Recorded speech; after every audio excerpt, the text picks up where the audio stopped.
സ്വാഗതം രമ ടീച്ചർ. ഇപ്പോൾ ഇവിടെ നമ്മൾ പുറത്തു വിടുന്ന കണക്കുകൾ എന്ന് പറയുന്നത് സംസ്ഥാനത്ത് സ്ത്രീകൾക്കെതിരായ അതിക്രമങ്ങൾ വർദ്ധിച്ചു വരുന്നു. അത് വെറുതെ പറയുന്നതല്ല, നമ്മളിൽ കൃത്യമായ കണക്കുണ്ട്. 4 വർഷത്തിനിടെ ലൈംഗിക അതിക്രമത്തിന് ഇരയായത് 27,250 സ്ത്രീകളാണ്. ലൈംഗിക പീഡനങ്ങൾ മാത്രം നടന്നത് 9,806 കേസുകൾ. അപ്പോൾ കേരളത്തിലാണ് ഇത് നടക്കുന്നത് എന്നോർക്കണം. സ്ത്രീ സുരക്ഷ, എല്ലാ മേഖലയിലും സ്ത്രീ സുരക്ഷ കാത്തു സൂക്ഷിക്കുമെന്ന് പറയുമ്പോഴും സംസ്ഥാനത്ത് സ്ത്രീകൾക്കും പ്രത്യേകിച്ചും പെൺകുട്ടികൾക്കും ഒക്കെ എതിരായ അതിക്രമങ്ങൾ വർദ്ധിച്ചു വരുന്നു. ഇതിനെ എങ്ങനെ കാണുന്നു പ്രൊഫസർ വി.ടി. രമ? നമസ്തേ. ഇത് വളരെ ഡിപ്ലോറബിൾ എന്ന് പറയാം, വളരെ ഗർഹണീയവും ശോചനീയവുമായിട്ടുള്ള ഒരവസ്ഥയാണ്. കേരളത്തില് സ്ത്രീ പീഡനം കൂടിക്കൊണ്ടിരിക്കുകയാണ്. പെരുമ്പാവൂര് ജിഷയുടെ കണ്ണീരിൽ നിന്ന് വോട്ട് നേടിയിട്ടാണ് ഇടതുപക്ഷം ഈ നമ്മളുടെ ഭരണത്തിൽ വന്നത്. അന്ന് വെണ്ടയ്ക്ക അക്ഷരത്തിൽ പറഞ്ഞത് പ്രകടന പത്രികയിലെ വനിതാ ക്ഷേമം ആയിരുന്നു. പക്ഷെ അതിന്റെ ശേഷം നമ്മൾ കണ്ടത് വനിതാ ക്ഷേമം എന്നത് വെട്ടിക്കളഞ്ഞതുപോലെയാണ് ഈ ഭരണ കാലഘട്ടത്തിൽ നമ്മൾ കാണുന്നത്. നമുക്കറിയാം, ഈ പീഡനത്തിന്റെ മാപിനി ഉണ്ടാക്കിയിട്ട് പീഡനം ദുർബലമായിരുന്നു എന്ന് പറഞ്ഞ നേതാക്കളാണ് ഇടതുപക്ഷത്തിന് ഉള്ളത് എന്ന് നമുക്കറിയാം.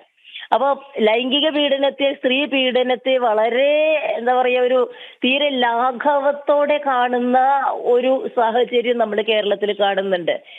അട്ടപ്പള്ളത്ത് 2 പെൺകുട്ടികളെ കൊന്നുകെട്ടി തൂക്കിയത് മാർക്സിസ്റ്റുകാരായിരുന്നു. അവരെ സഹായിക്കുന്ന രീതിയിലുള്ള FIR-ഉം പോലീസിന്റെ സഹകരണവും ഉണ്ടായത് മുതൽക്ക് ഇങ്ങോട്ട് സ്ത്രീകൾക്കെതിരെ എവിടെയൊക്കെ പ്രശ്നങ്ങളുണ്ട് അവിടെയൊക്കെ ഒരു ലാഘവ ബുദ്ധിയോടുകൂടി അല്ലെങ്കിൽ ഒരു നെഗറ്റീവ് അപ്രോച്ചാണ് ഇടതുപക്ഷം കാണിച്ചിട്ടുള്ളത്. ശബരിമലയ്ക്കിലെ ആചാര സംരക്ഷണത്തിന് വേണ്ടി നിന്നപ്പോ അതിനെതിരെ വനിതാ മതിലുണ്ടാക്കിയവര് ആ വനിതകളെ മതിലിൽ ഒതുക്കുകയും മതിലിൽ നിന്ന് കഴിഞ്ഞാൽ ഇളകാതെ ആർക്ക് വേണമെങ്കിലും കയറി ഉപദ്രവിക്കാമല്ലോ എന്ന രീതിയിലേക്ക് അവരെ മാറ്റി. പ്രതികരണം, ഈ ചാനലുകളിൽ വരുന്ന ഏതാനും പ്രതികരണങ്ങൾ മാറ്റി നിർത്തിയാൽ ഇവിടുത്തെ യഥാർത്ഥത്തിലുള്ള സ്ത്രീകളുടെ വിഷമങ്ങളെ കുറിച്ച് ആരും കണക്കാക്കുന്നില്ല. കൃത്യമായ രീതിയിൽ കേസുകൾ ഫോളോ ചെയ്യുന്നില്ല. സർക്കാർ ചെയ്യേണ്ട നിയമപരമായ കാര്യങ്ങളിൽ സർക്കാർ പുറകോട്ട് പോവുകയാണ്.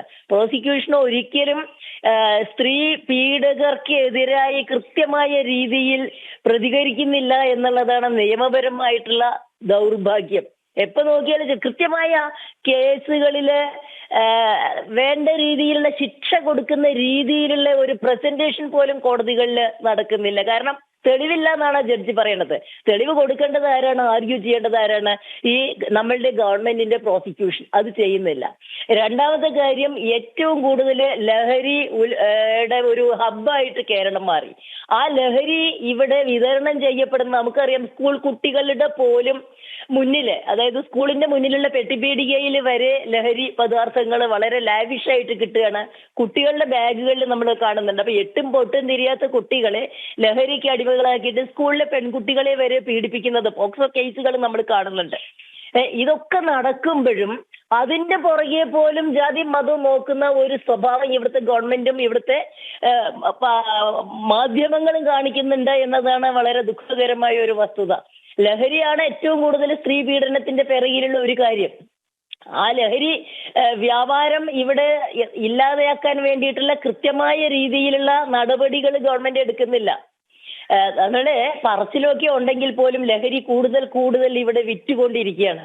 അതെ, നേരത്തെ രമ ടീച്ചർ പറഞ്ഞ പോലെ തന്നെ ഈ ജിഷ കേസ് പോലെയുള്ള വലിയ കേസുകൾ ഉയർത്തിയാണ് ഈ ഇടതുപക്ഷ സർക്കാർ അധികാരത്തിൽ ഏറുന്നത്. ഈ ഇടതുപക്ഷ സർക്കാർ അധികാരത്തിൽ വന്ന ശേഷം എത്രയോ പെൺകുട്ടികൾ മരണപ്പെട്ടിരിക്കുന്നു. വാളയാറിൽ നമ്മൾ നേരത്തെ ടീച്ചർ സൂചിപ്പിച്ചതാണ് 2 പെൺകുട്ടികളുടെ മരണം. ഇന്നിപ്പോൾ സൂചിപ്പിച്ചതാണ് വാളയാറിൽ മറ്റൊരു പെൺകുട്ടി കൊല്ലപ്പെട്ടിട്ട് വർഷം 1 കഴിഞ്ഞു. അതിൻ്റെ പ്രതിക്ക് ജാമ്യം ലഭിച്ചിട്ട് അതിൻ്റെ യാതൊരു തുടർ നടപടിയും സംസ്ഥാന സർക്കാർ സ്വീകരിക്കുന്നില്ല.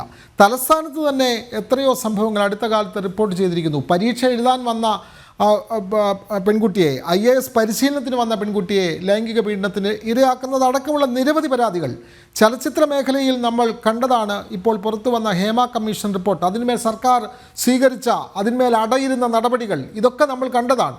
ഇതൊക്കെ കേരളത്തിലാണ് നടക്കുന്നത്. എന്നിട്ടും സംസ്ഥാന സർക്കാർ പറയുന്നത് സ്ത്രീ സൗഹൃദ ഭൂമിയാണ് കേരളമെന്ന് പറഞ്ഞ് കൊട്ടിഘോഷിക്കുകയാണ്. പ്രൊഫസർ വി.ടി. രമ. തീർച്ചയായിട്ടും അങ്ങ് പറഞ്ഞത് വളരെ ശരിയാണ്. കാരണം രാത്രി 12 മണിക്ക് 4-6 പോലീസുകാരുടെ ഒപ്പം ഒരു 5-6 സ്ത്രീകള് നടന്നു കേടില്ലാതെ തിരിച്ചു വന്നാൽ രാത്രി നടക്കാം കേരളത്തിൽ എന്നാണ്. ഇതാണ് ഇവരുടെ റീഡിങ്. രാത്രി പോലീസുകാരുടെ സഹായത്തോടെ നടന്നു കഴിഞ്ഞാൽ കണ്ടില്ലേ, രാത്രി പാതിരയ്ക്ക് സ്ത്രീകൾക്ക് നടക്കാം, ഇവിടെ ഒരു പ്രശ്നവുമില്ല. രാത്രിയാക്കുന്നത് എന്തിനാ? രാവിലെ മ്യൂസിയം സ്റ്റേഷന്റെ മുമ്പിൽ നിന്ന് സ്ത്രീകളെ അപമാനിക്കാൻ ശ്രമിച്ച, അപ്പോൾ തിരുവനന്തപുരത്ത് പോലീസ് സ്റ്റേഷന് മുന്നിൽ നിന്ന് മ്യൂസിയം പോലീസ് സ്റ്റേഷന് മുന്നിൽ നിന്ന് അപമാനിക്കാൻ ശ്രമിച്ച സംഭവങ്ങൾ നമ്മൾ കാണുന്നുണ്ട്. ആശുപത്രിയിൽ ഒരു സ്ത്രീനെ ഡ്രഗ് അഡിക്റ്റ് ആയിരിക്കാം കുത്തിക്കൊന്ന ഒരു ഡോക്ടറെ, എന്നിട്ട് പോലും അതിനെതിരെ ഒന്ന് കൃത്യമായ രീതിയിൽ പ്രതികരണം.